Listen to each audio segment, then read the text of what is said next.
দ্বাদশ শ্রেণীর ছাত্রছাত্রীরা তোমাদের প্রোগ্রেস টিউটোরিয়াল ইউটিউব চ্যানেলে স্বাগত।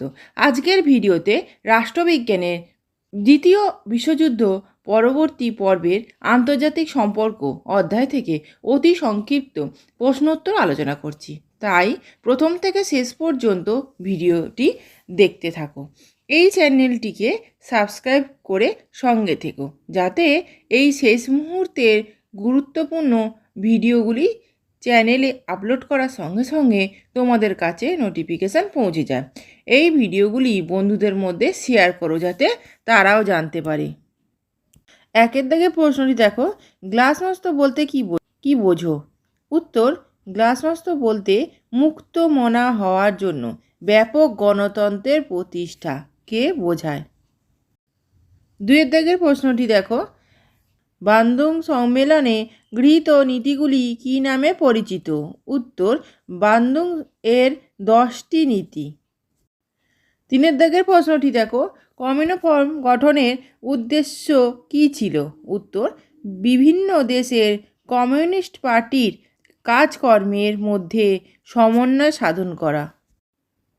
চারের দাগে প্রশ্নটি দেখো, ওয়ারাস জোটের সচিবালয় কোথায় ছিল?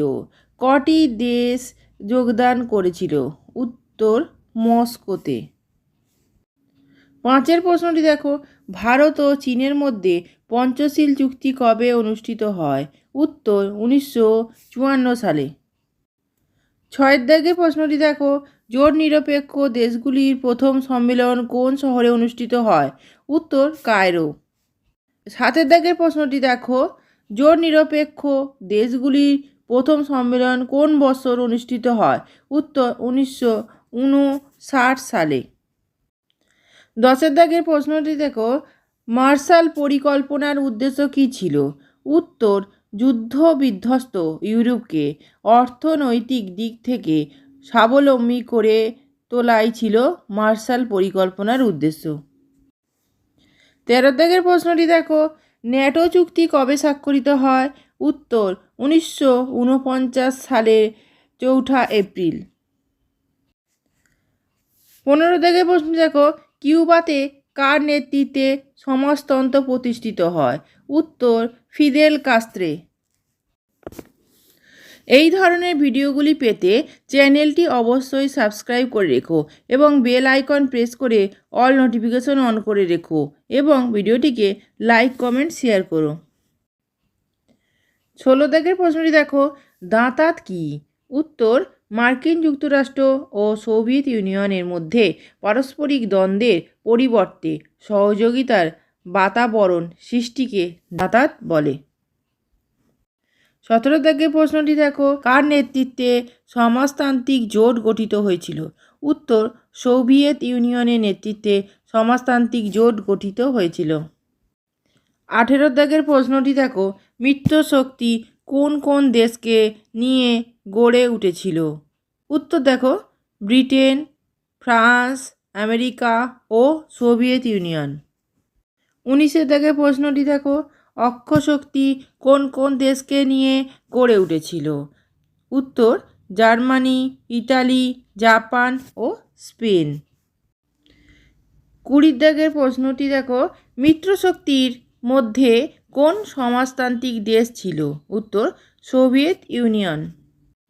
21 দাগের প্রশ্নটি দেখো, ফ্রিডম্যান এর মতে ঠান্ডা লড়াই বলতে কি বোঝায়? উত্তর, ঠান্ডা লড়াই হলো গরম শাস্তি। 22 দাগের প্রশ্নটি দেখো, সুয়েজ সংকট কবে দেখা দেয়? উত্তর, 1956 খ্রিস্টাব্দে সুয়েজ সংকট দেখা দেয়। 23 দাগের প্রশ্নটি দেখো, চার্চিল কোন সালে ফুলটন বক্তৃতা দিয়েছিলেন? উত্তর, চার্চিল 1946 সালে ফুলটন বক্তৃতা দিয়েছিলেন। 25 দাগের প্রশ্নটি দেখো, কোমেকন কী জন্য গড়ে উঠেছিল? উত্তর, সোভিয়েত ইউনিয়ন ও পূর্ব ইউরোপের সমাজতান্ত্রিক দেশগুলির মধ্যে রাজনৈতিক ও অর্থনৈতিক সংহতি বৃদ্ধির উদ্দেশ্যে কোমেকন গঠিত হয়। 26 প্রশ্নটি দেখো, দ্বিমেরুকরণ কাকে বলে অথবা দ্বিমেরু রাজনীতি বলতে কী বোঝায়? উত্তর, দ্বিতীয় বিশ্বযুদ্ধের পর আমেরিকার নেতৃত্বাধীন পশ্চিমী রাষ্ট্রজোট এবং সোভিয়েত রাশিয়ার নেতৃত্বাধীন সমাজতান্ত্রিক রাষ্ট্রজোটের দ্বারা বিশ্ব রাজনীতি দারুণভাবে প্রভাবিত হয়। এই দুই মহাশক্তি জোটের যুদ্ধ পরবর্তী এই রাজনৈতিক ব্যবস্থাকে দ্বিমেরুকরণ বা দ্বিপাক্ষিক রাজনীতি বলা হয়।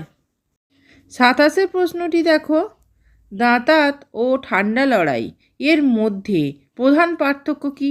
উত্তর, দাঁতাতের অর্থ হল বিবাদমান সম্পর্কের অবসানের প্রচেষ্টা, অন্যদিকে ঠান্ডা লড়াই হলো যুদ্ধ না করেও আধিপত্য বিস্তারের প্রচেষ্টা। 28 প্রশ্নটি দেখো, বর্তমানে জোট নিরপেক্ষ আন্দোলনের একটি প্রাসঙ্গিকতা উল্লেখ করো। উত্তর, দরিদ্র দেশগুলির স্বার্থ রক্ষা ও নিরাপত্তা রক্ষার্থে। 29 থেকে প্রশ্নটি দেখো, দ্বিতীয় বিশ্বযুদ্ধোত্তর পর্বে পশ্চিমী দেশগুলির সামরিক জোটের নাম কি? উত্তর, দ্বিতীয় বিশ্বযুদ্ধোত্তর পর্বে পশ্চিমী দেশগুলির সামরিক জোটের নাম হলো ন্যাটো। 30 দাগের প্রশ্নটি দেখো, স্ট্রুম্যান নীতি কবে ঘোষিত হয়? উত্তর, 1947 খ্রিস্টাব্দে স্ট্রুম্যান নীতি ঘোষিত হয়। 31 থেকে প্রশ্নটি দেখো, বর্তমানে বিশ্ব রাজনীতি কোন মেরুকরণের দিকে চলেছে? উত্তর, বর্তমানে বিশ্ব রাজনীতি এক মেরুকরণের দিকে চলেছে। 32 থেকে প্রশ্নটি দেখো, রাষ্ট্রপতি স্ট্রুম্যানের পররাষ্ট্র সচিব কে ছিলেন? উত্তর, জর্জ সি মার্শাল ছিলেন স্ট্রুম্যানের পররাষ্ট্র সচিব। 33 থেকে প্রশ্নটি দেখো, কোন বিশ্বের দেশগুলি জোট নিরপেক্ষ আন্দোলনে নেতৃত্ব দেয়? উত্তর, তৃতীয় বিশ্বের দেশগুলি জোট নিরপেক্ষ আন্দোলনে নেতৃত্ব দেয়। 34 প্রশ্নটি দেখো, জোট নিরপেক্ষতার মূল উৎস কী? উত্তর, 1955 খ্রিস্টাব্দের পঞ্চশীল নীতি হল জোট নিরপেক্ষতার মূল উৎস। 35 থেকে প্রশ্নটি দেখো, কবে সোভিয়েত ইউনিয়নের পতন ঘটে? উত্তর, 1991 খ্রিস্টাব্দে সোভিয়েত ইউনিয়নের পতন ঘটে। শেষ প্রশ্নটি দেখো, চীন নিরাপত্তা পরিষদে স্থায়ী সদস্য পদ কোন বছর লাভ করে?